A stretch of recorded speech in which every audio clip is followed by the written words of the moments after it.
أعوذ بالله من الشيطان الرجيم بسم الله الرحمن الرحيم السلام عليكم ورحمة الله وبركاته إن الحمد لله نحمده ونستعينه ونستهدي ونستغفره ونتوب إليه ونعوذ بالله من شرور أنفسنا ومن سيئات أعمالنا من يهده الله فلا مضل له ومن يضلل فلن تجد له وليا مرشدا والصلاة والسلام على رسوله الأمين وعلى آله وصحبه أجمعين نويت التعلم والتعليم والتذكر والتذكير والانتفاع والنفع والإفادة والاستفادة والحث على التمسك بكتاب الله تعالى وسنة رسوله صلى الله عليه وسلم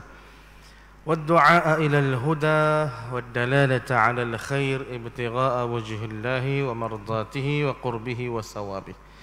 Amma ba'd, alhamdulillah, kita bersyukur pada Allah Ta'ala kerana Allah Ta'ala masih lagi mengizinkan kita untuk kita dapat meneruskan ketaatan kita kepadanya pada saat ini. Walaupun di sana mungkin kita dah buat banyak kesalahan kepada Allah Ta'ala pada hari ini, tetapi Allah ini maha pengasih dan penyayangnya Dia, maha pengampun, maha menerima taubat hamba-hambanya. Maka dengan itu Allah Ta'ala masih lagi izinkan kita untuk kita dapat meneruskan kehidupan kita meskipun kita dah buat kesalahan kepada Allah Ta'ala, meskipun kita buat kesalahan itu kesalahan yang sama berulang kali. Akan tetapi bila kita bertaubat pada Allah, kita istighfar pada Allah, Allah dah berjanji akan menerima taubat kita. Oleh yang demikian, ini suatu nikmat yang sangat perlu kita syukuri sedaya jemaah sekalian, kerana Allah masih menyayangi kita hingga ke saat ini. InsyaAllah pada malam ini kita akan teruskan bacaan kitab kita, iaitulah Risalah Tajwid Al-Fatihah, salah satu komponen dalam subjek Ulumul Quran, salah satu komponen dalam subjek Ulum Al-Quran, iaitulah kita kena tahu macam mana cara nak membaca Al-Quran dengan betul. Salah satu daripada surah-surah yang paling penting untuk kita beri penekanan dalam kita nak menjadikan bacaan kita bacaan Al-Quran yang betul dan tepat, iaitulah surah Al-Fatihah. Daripada 114 surah dalam Al-Quranul Karim, maka surah Al-Fatihah merupakan surah yang paling penting untuk kita titik berat, kita ambil cakna, kerana ia merupakan satu rukun yang dikira dalam rukun-rukun salat kita. Yang nak menjadikan salat kita sah, antaranya adalah surah Al-Fatihah sendiri.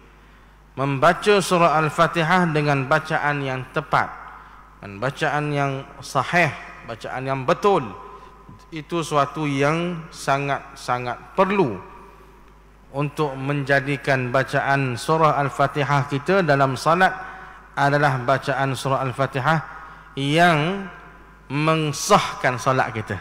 Itu tuan-tuan sekalian. Maka sebab itu kita cuba melihat satu kitab yang dikira kitab lama lah, kitab turas, yang disusun oleh Syekh Tan Muhammad Saleh bin Abu Bakar daripada Lingga, Kepulauan Riau. Ini kitab yang sangat jarang dibaca dan jarang kita jumpa. Moga-moga ada faedah daripada penelitian dan pembacaan kita pada kitab ini, insya-Allah. Kita sudah pun sampai pada muka surat yang ke-13 dalam kitab Risalah Tajwid Al-Fatihah, pada menyatakan, memolekkan dan membetulkan hukum membaca Fatihah. Membaca Fatihah itu membaca surah Fatihah. Qala al-musannif rahimahullahu ta'ala wa nafa'ana bihi wa bi'ulumihi fid dharain amin ila an qala, kata dia, alhamdulillahi rabbil alamin, waqaf tam atau kafi. Pujian itu terhak bagi Allah Tuhan yang memiliki sekalian alam. Peringatan bahawa Fatihah itu ada 7 ayat dengan ijma' ahli ilmu, iaitu ia termasuk dengan Bismillahirrahmanirrahim. Jadi mula-mula sekali disebut oleh tuan kita ni bahawasanya Alhamdulillahirabbil alamin, ayat yang kedua dalam surah Al-Fatihah mengikut mazhab yang kita pegang di tanah Melayu kita. Tanah Melayu kita ni termasuklah sebelah Singapura, Brunei, Indonesia. Ni tanah Melayu belaka ni. Tanah Jawi. Maka dalam pegangan ulama-ulama kita di tanah Jawi ni, Fatihah ini ada sebanyak 7 ayat, yang mana 7 ayat itu bermulanya adalah daripada Bismillahirrahmanirrahim. Semula di situ. Maka bila kita dah memahami Bismillahirrahmanirrahim itu satu ayat daripada Fatihah, maka wajib dibaca. Tak boleh kita tinggal. Saya ulang sekali lagi, sebagaimana yang telah kita sebut pada pertemuan-pertemuan yang sebelum ini. Maka bila kita memahami Bismillah itu satu ayat daripada Fatihah, kita tak boleh tinggal dia. Maknanya tak bolehlah kita bila kita pergi semayang di tanah harak, ada rezeki pergi berjalan tanah harak melancong. Pergi sebelah-sebelah tanah harak timur tengah tu lah. Lepas tu dengar di masjid-masjid dia orang tu, tak Fatihah dalam solat tu imam dia baca start alhamdulillah tu. Kita pergi masjid hal ni pun begitu, pergi masjid lain pun begitu juga. Kata rupanya alhamdulillah, Fatihah ni kita kena buat alhamdulillah, bukan dengan bismillah. Lalu kita pun baca alhamdulillah. Balik Malaysia kita ikut gitu juga. Balik Malaysia, balik Terengganu, kampung kita pun buat tiru. Orang pun tanya, apa haji baca gitu? Apa tuan haji baca begitu? Mana bismillah tak dengar? Sebenarnya bismillah tu kita salah tu kepada kita. Apa haji kata gitu? Hamba pergi berjalan baru ni kita nak harap tu. Dia orang tak baca bismillah, baca alhamdulillah tu. Ini dipanggil masalah haji tu sendiri sebenarnya. Bukan masalah dari sudut kita di Malaysia ni salah beramal, bukan. Itu masalah dari sudut individu tu sendiri. Masalah dia tidak jelas dalam pengamalan ilmu. Sebab itu kita bila kita nak ikut sesuatu perkara, kita kena ada asas. Sepatutnya lagu mana tuan-tuan? Sepatutnya haji tadi dia kena pergi tanya tu imam Arab tu. Tuan Syekh nak tanya sebab apa tak baca bismillah? Sebab apa Tuan Syekh baca alhamdulillah terus dalam sembahyang? Sepatutnya begitu. Sebab hak dia dah hidup selama kening di Malaysia baca bismillah, tiba-tiba pergi negara Arab tak baca bismillah. Sama ada dia tak dengar ke ataupun Tok Syekh tu baca perlahan ke. Jadi sepatutnya dia kena kita tanya Tok Syekh tu imam Arab tu, sebab apa Tok Syekh baca alhamdulillah tu tak baca bismillah? Sepatutnya. Asas dia di situ. Barulah dia akan dapat penjelasan yang sebenar. Jadi kita boleh simpulkan begini saja cerita haji tadi. Sebenarnya yang di tanah harak yang dia dengar tak baca bismillah, dia baca alhamdulillah itu kemungkinan lah bahawasanya imam itu dia berpegang kepada mazhab yang menyatakan bismillah bukan satu ayat daripada Fatihah. Dia pegang gitu. Maka ayat yang pertama bagi mazhab dia tu yang tidak kata bismillah sebagai satu ayat lagi, maka ayat pertama dalam surah Fatihah adalah alhamdulillahirabbil alamin. Itu ayat pertama. Ar-Rahmanir Rahim ayat kedua. Malik Yaumiddin ayat ketiga. Iyyaka na'budu wa iyyaka nasta'in ayat keempat. Ihdinas siratal mustaqim ayat kelima. Siratal ladzina an'amta 'alaihim ayat keenam.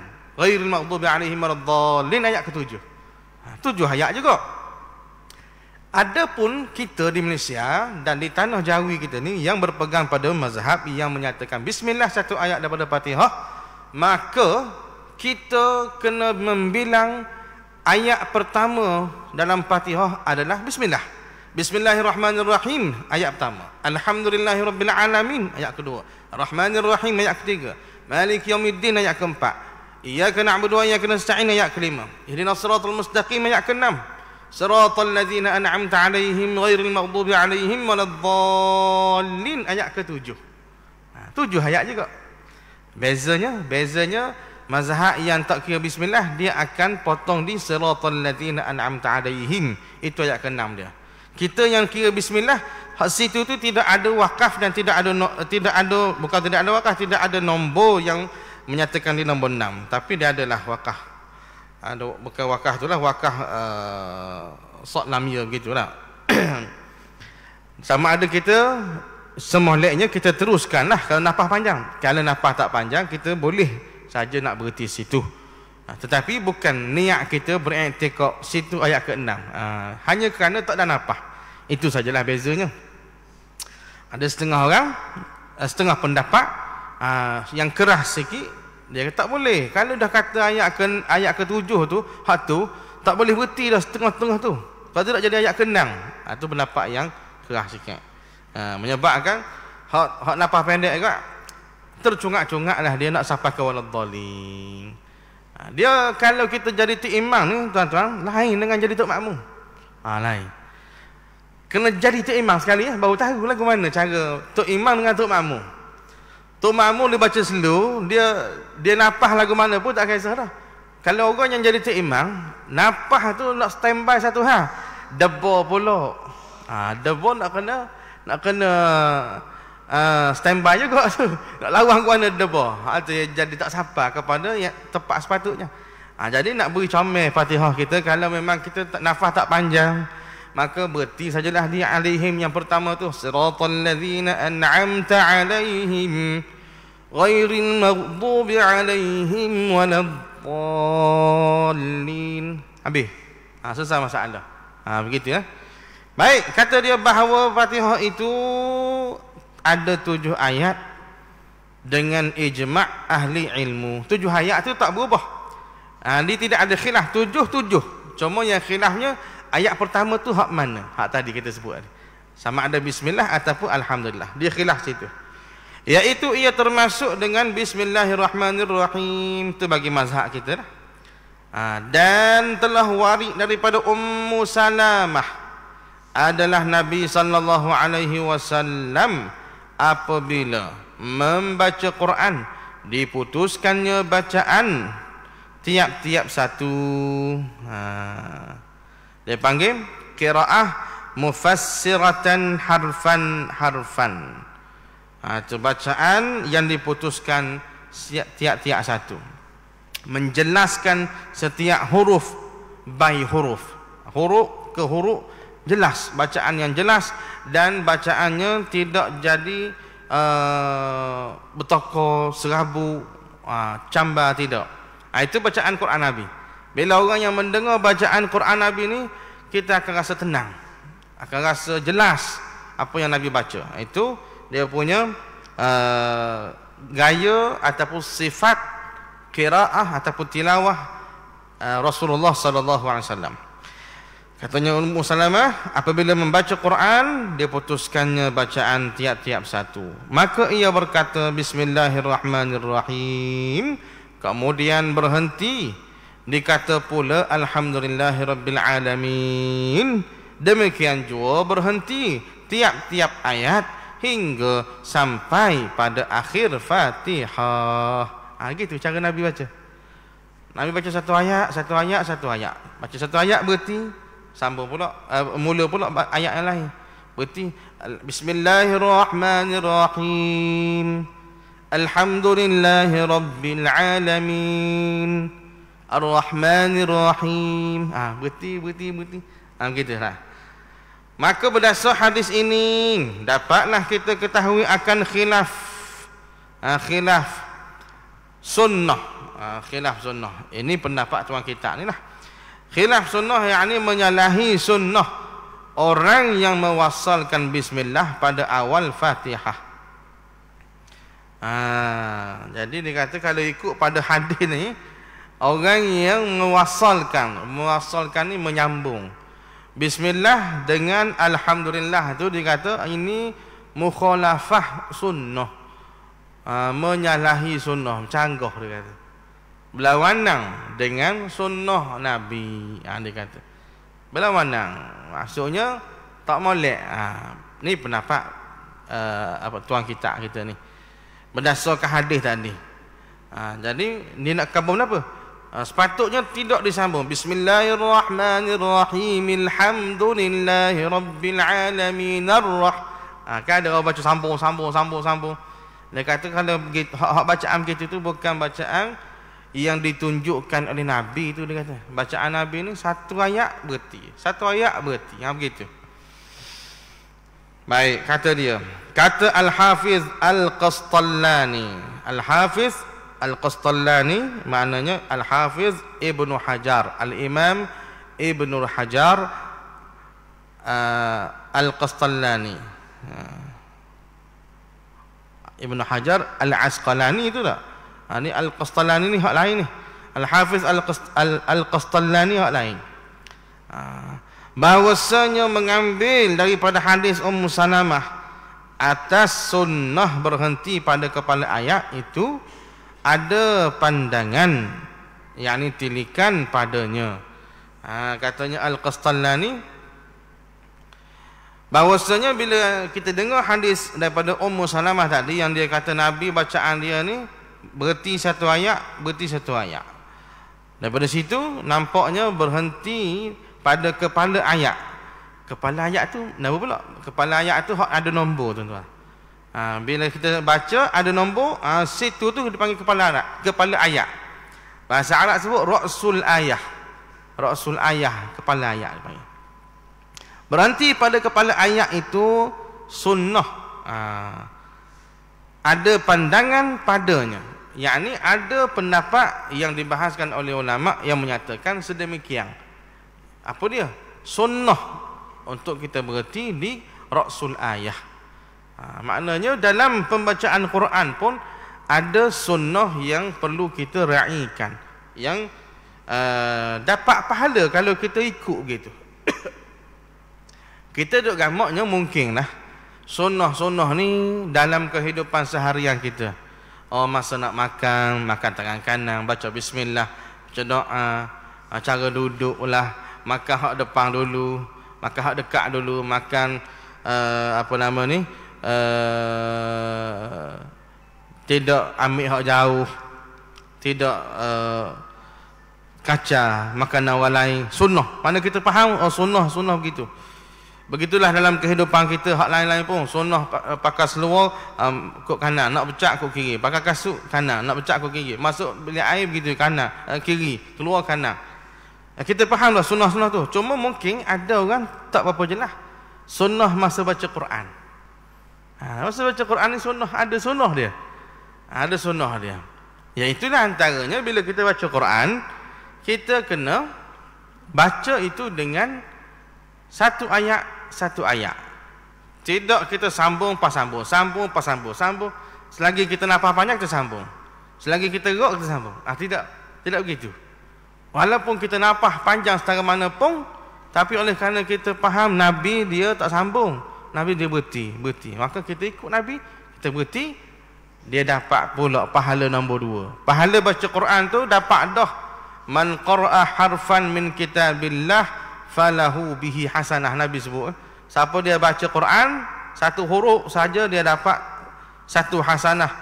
Wal hasanatu bi asyri amsalihha. Dan satu hasanah tu apa maksud dia?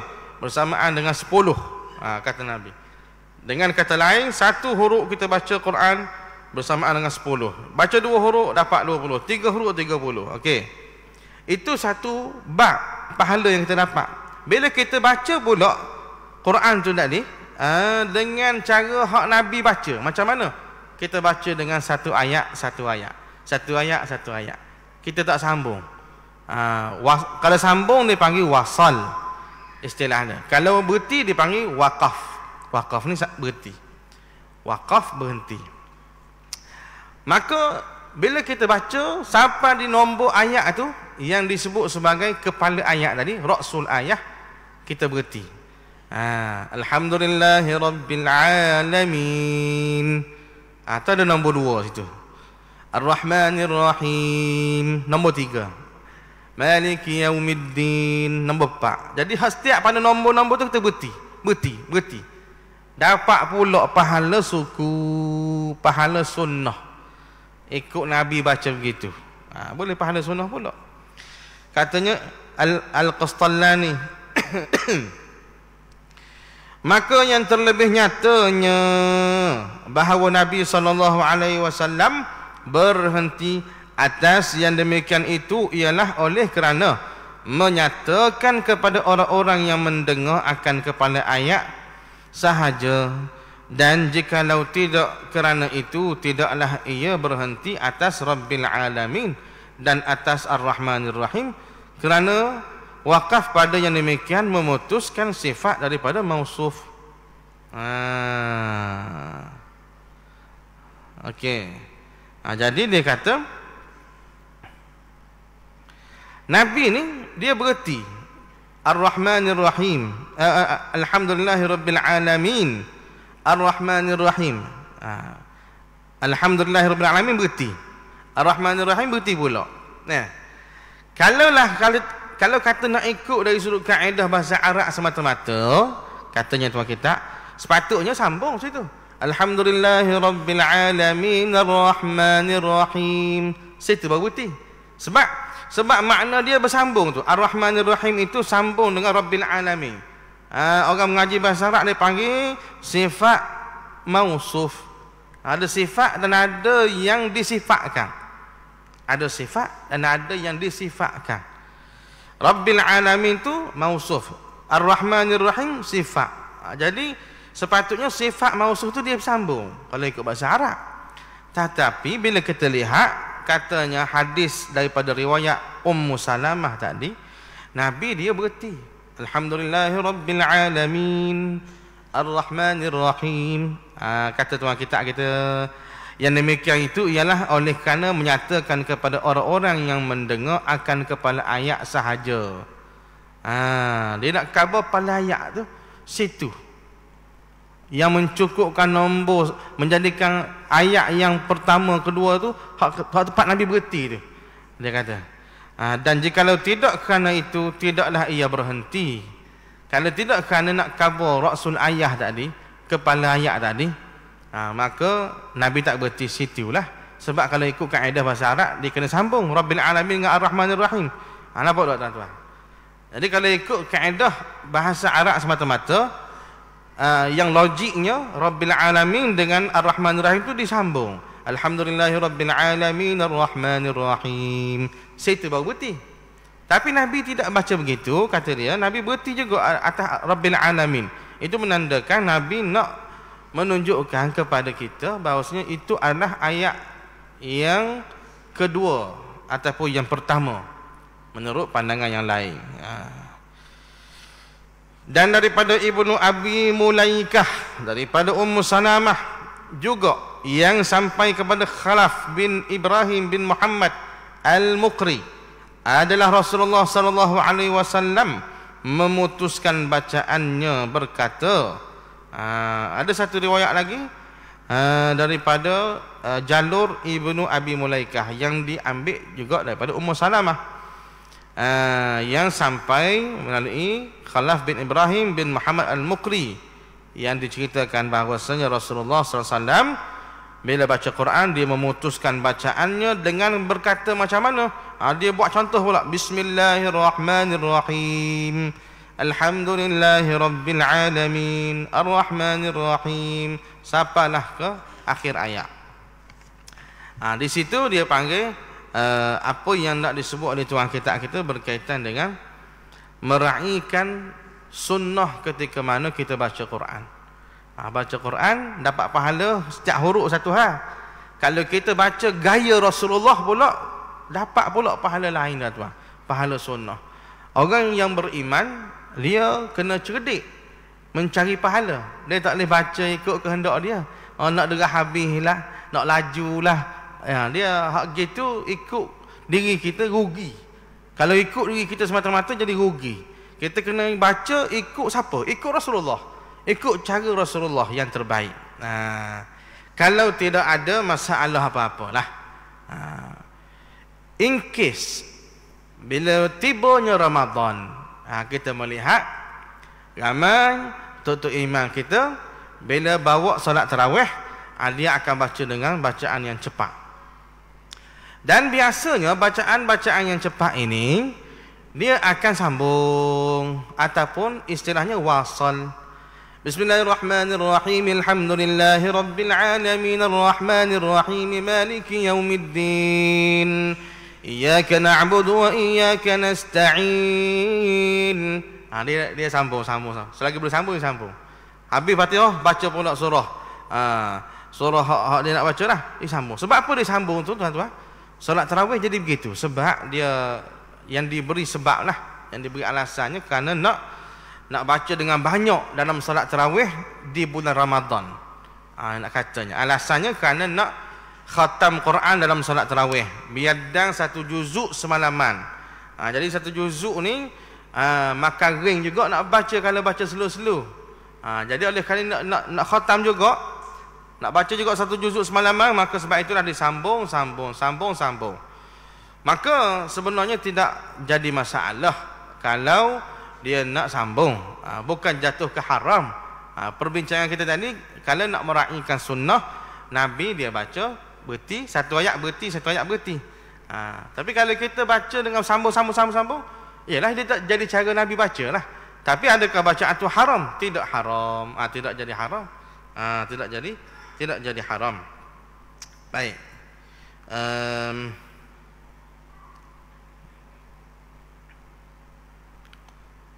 Ada satu pendapat ni.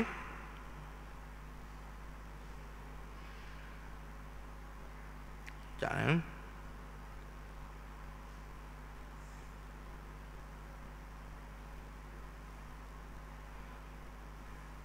Tak jumpa cari dah. Tak apa tuan-tuan.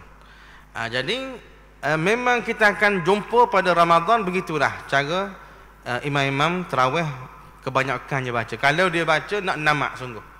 Seumpama di masjid kita pun begitulah. Cuma bagi orang yang nak sambung-sambung ni, nak baca laju ni, dia kena jaga juga tajwid. Hukum tajwid tak boleh dilanggar. Nak laju lah setara mana pun, tajwid jangan langgar. Tajwid kena follow sebagaimana biasa juga. Kena follow macam biasa juga. Tak boleh kita nak langgar kerana sebab kita nak laju. Tak boleh. Seumpama yang kita dah dengar video-video yang tersebar, tak? Yang di sebelah negara jiran kita tu, baca laju sangat, tak dengar benda satu. Khabar-khabar bismillahirrahmanirrahim waladhdallin dia dengar. Hak tengah-tengah tak dengar. Macam ke apa? Lalak urung punya dengung gitu. Macam ke lebah urung. Last sekali waladhdallin baru dengar. Lepas tu baca izajana semua. Last sekali baru dengar.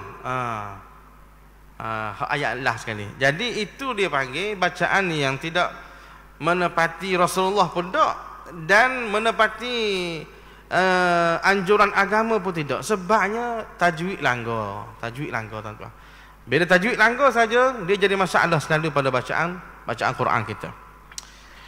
Jadi kita kena beringatlah, bagi orang yang nak sambung, nak baca laju boleh, tapi dia kena jaga tajwid juga. Kena jaga tajwid. Tidak bermaksud bila orang yang baca tak laju tajwid dia bagus belum tentu juga. Sebab baca dengan perlahan, baca dengan sepotong-sepotong ayat, dia tidak ada kena-mengena dengan tajwid. Tajwid itu hak lain pula. Cuma potensi untuk dia langgar tajwid itu kurang sikit daripada orang hak baca laju tadi. Gitu sajalah. Apapun orang baca laju ke, orang yang baca perlahan satu ayat pun dua-dua kena hati-hati dalam bab tajwid. Baik. Kemudian dikata lagi wa in wasaltal basmalah bi awwalil hamdu hazafta hamzatal wasli min alhamdu. Dan jika kamu mewasalkan juga akan bismillahirrahmanirrahim dengan awal alhamdulillah, maka hendaklah kamu buangkan hamzah wasal daripada alhamdu. Seterusnya tuan kita sebut, jika kita nak mewasalkan sekali lagi maknanya menyambungkan. Sambung apa? Akan bismillahirrahmanirrahim dengan awal alhamdulillah. Bismillahirrahmanirrahim, lepas tu nak sambung dengan alhamdulillah. Kita nak baca dengan bacaan yang wasal. Hak Nabi baca tadi, Nabi baca berhenti, waqaf. Bismillahirrahmanirrahim, alhamdulillahirabbil alamin. Sekarang nak sambung. Bismillahirrahmanirrahim. Apa tu? Nak baca ke mana tu? Sebab masa kita baca alhamdu tu, alhamdu, bunyi a tu. Tapi bila kita nak sambung bismillahirrahmanirrahim alhamdulillah, begitu ke? Begitu ke bunyi dia? Bismillahirrahmanirrahim alhamdulillahirabbil alamin. Gitu ke? Katanya tuan kita, kalau nak wasal, nak sambung, maka hendaklah kamu buangkan hamzah wasal daripada kalimah alhamdu. Mana hamzah wasal tu? Depan tu. Kalau kita baca biasa alhamdu, tu sebenarnya dia tidak hamzah yang sebetul hamzah. Kalau hamzah sebetul hamzah, dia panggil hamzah qata'. Tapi ini hamzah wasal dia panggil. Hamzah wasal ni dia punya fungsi dia ada pada kalimah yang berbentuk ma'rifah. Satu. Lepas tu dia tu fungsi dia masa kita nak memulakan kalimah itu baru jadi wujud baris atas bagi kalimah itu. Macam contoh alhamdulillah. Kalau tuan-tuan belek Quran masing-masing, surah Fatihah, tengok pada ayat alhamdulillah tu atas daripada alif lam lepas tu ha mim da alhamdu, atas pada alif, tengok pada alif tu atas dia ada baris atas ke? Dalam Quran kita dia letak baris atas ke? Tengok Quran yang dipanggil cetakan Madinah punya, ataupun yang diberi perakuan untuk diterbitkan oleh KDN kita, Kementerian Dalam Negeri. Kalau Quran yang tidak ada perakuan KDN tu, dia ada masalah sikit. Tetapi kalau tengok Quran yang ada perakuan KDN dan biasanya yang versi cetakan Madinah tu pun kita akan tengok dia tidak ada baris. Kalau tuan-tuan tengok Quran yang hak lama-lama, yang toki-toki kita baca dulu, dia panggil Quran Majid. Quran Majid itu memanglah dia letak baris atas. Itu memang dia letak baris atas.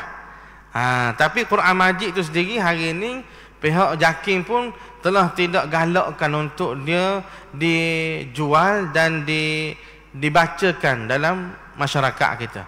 Sebab kaedahnya adalah berlainan dengan kaedah yang diguna pakai dalam sistem pembelajaran di Malaysia kita. Malaysia kita dia pakai sistem Iqra, cara pembelajaran mengenal Al-Quran. Jadi dalam pembelajaran Iqra tu telah diterapkan bagaimana nak mengenal baris-baris masa baca Quran. Maka dia guna kaedah yang tidak digunakan pada Quran Majid. Jadi kalau kita baca Quran Majid, memang jadi salah habah lah sikit. Maka kita kira Quran yang cetakan Madinah ataupun yang diberi perakuan oleh KDN kita. Maka kalau tengok Quran hak begitu, alif pada alhamdu tu tidak dibariskan dengan baris atas. Sebaliknya, dia letak macam ke kepala huruf sad. Kepala huruf sad dia letak. Tuan-tuan perhati. Ada macam ke tanda kepala huruf sad. Huruf sad kan dia penuh. Ada ekor dia, lepas tu ada kepala. Jadi dalam atas huruf alif tu ditinggal kepala saja je. Ekor dibuang. Itu dia panggil tanda kepada hamzah wasal. Maka hamzah wasal itu fungsi dia bunyi. Dia akan berbunyi, disebut dia bila kita nak memulakan kalimah itu. Tetapi kalau kalimah itu disambungkan dengan kalimah sebelumnya, maka dia sudah tidak berbunyi. Sebab itu dia kata tadi, hendaklah kamu buangkan hamzah wasal daripada alhamdu tadi. Kalau masa nak baca alhamdu saja-saja, bunyi alhamdu. Tapi masa nak sambung bismillahirrahmanirrahim, dia tak jadi mi'al dah, dia kena buang tu. Maka jadi mil terus. Bismillahirrahmanirrahim, alhamdulillah. Bismillahirrahmanirrahim, alhamdulillah. Nah, ataupun satu lagi, iyyaka na'budu wa iyyaka nasta'in. Lepas tu ihdina. Ihdina tu pun hamzah wasal juga. Kalau perhati tengok molek ihdina tu dia tidak ada baris bawah. Dia ada hamzah wasal juga. Dia ada kepala sad. Maka masa kita sebut ihdina tu bunyilah i tu. Tapi kalau kita sambung iyyaka na'budu wa iyyaka nasta'inu, nu ihdina ke tak? Nuhdina saja. Buangkan hamzah wasal tu, maka jadilah dia tak ada dan kita terus sebut huruf selepas alif. Maka huruf selepas alif tu kalau iyyaka na'budu wa iyyaka nasta'inu, itulah nuhdina. Kalau tadi bismillahirrahmanirrahim ni sebut lam terus milhamdulillah. Itu cara dia. Kalau jumpa dengan hamzah wasal, itu dia panggil kaedah bila nak sambung bismillahirrahmanirrahim dengan alhamdu. Baik. Lepas tu disebut lagi wa in waqafta 'alal basmalati ibtada'ta bil hamdu. Jika kamu mewakafkan atas bismillahirrahmanirrahim, kamu hendaklah memulaikan dengan alhamdu. Tapi kalau kita berhenti bismillahirrahmanirrahim, jadi alhamdu tu mula alhamdu macam biasalah. Itu kita fahamlah ke dah tak? Cuma nak sambung tu mungkin ada setengah orang yang tak mengaji, tak bertalaqi. Dia buat bejak dia dah masa baca mula alhamdu. Kalau sambung bismillahirrahmanirrahim mi'al lah. Ada orang baca gitu. Sebab apa jadi ada orang baca gitu? Sebab dia tak talaqi Quran. Sebab itu tuan-tuan, Al-Quran ni dia tak serupa kitab-kitab Arab yang lain. Kitab-kitab Arab yang lain boleh baca sendiri. Kalau kita pandai bahasa Arab. Tetapi Quran, kita belajar bahasa Arab tinggi mana sekalipun, bisa kita ni dapat saja banyak-banyak keping. Kita ni diiktiraf bahasa Arab pandai, mahir. Tetapi kita tak boleh nak baca sendiri Quran. Kita kena tetap berguru yang dipanggil kaedah talaqi musyafahah. Kena ada guru tuan-tuan. Saya ingat dalam satu tulisan Quran, dalam satu tulisan dalam kitab apa nama ni, kaifa taqra'ul Quran, begitulah. Tulisan oleh Syekh Ibrahim bin Ba'bulah. Syekh Ibrahim bin Ba'bulah, salah seorang ulama Quran yang terkenal di Mesir. Dah meninggal dah, wafat dah. Syekh Ibrahim bin Ba'bulah sebut dalam kitab dia tu, dia kata kalau kita tak mampu nak hafaz Quran, kita jangan haramkan diri kita untuk kita membaca Al-Quran daripada awal Quran sehingga ke akhir Quran, daripada awal Fatihah sampai ke akhir An-Nas. Jangan kita haramkan diri kita untuk kita baca satu Quran itu di depan satu orang guru yang mahir dalam Quran. Dan nak ngapa tak boleh dah, tak mampu dah. Mungkin faktor usia, faktor kesihatan apa semua, faktor kerja sibuk. Tapi kok mana sekalipun kita jangan haramkan, jangan sekat diri kita untuk kita tidak bertalaqi Quran dengan seorang guru sepanjang hidup kita. Sebelum mati kok mana-mana tuan-tuan kena cari guru belajar Quran supaya kita dapat baca Quran dengan betul, mengikut apa yang diturunkan kepada Nabi sallallahu alaihi wasallam. Wallahu a'lam. Aqulu qawli hadza wa astaghfirullahal azim li wa lakum. Bismillahirrahmanirrahim. Alhamdulillah wassalatu wassalamu ala Rasulillah wa ala alihi wa sahbihi ajma'in. Allahumma anfa'na bima 'allamtana wa 'allimna mimma yanfa'una. Rabbana zidna 'ilma. Sallallahu ala nabiyyina Muhammad wa ala alihi wa sahbihi wasallam. Walhamdulillahi rabbil alamin.